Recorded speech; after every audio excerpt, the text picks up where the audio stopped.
High, নমস্কার বন্ধুরা। আজ বিশ্বকর্মা পুজো।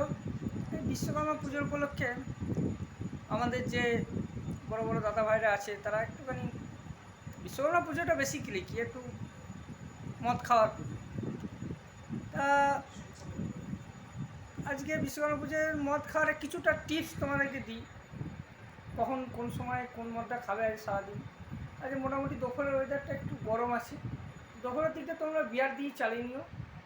আর রাতের দিকে মেঘের যে অবস্থা, রাতে ঠান্ডা হতে পারে, রাতের দিকে তোমরা একটু ইংলিশ মদের উপরে দিয়ে গেও, তাহলে তোমাদের মোটামুটি সারাদিনের ইয়েটা ঠিক থাকবে। কিন্তু দুপুরেই আজ বিশ্বকর্মা পুজো বলে তোমরা যদি একদম ইংলিশ মদে বসে পড়ো, তাহলে শরীরটা একটু খারাপ করবে, তখন আমার রাতে খেতে একটু অসুবিধা হবে।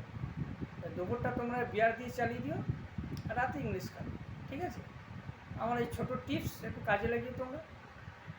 নমস্কার।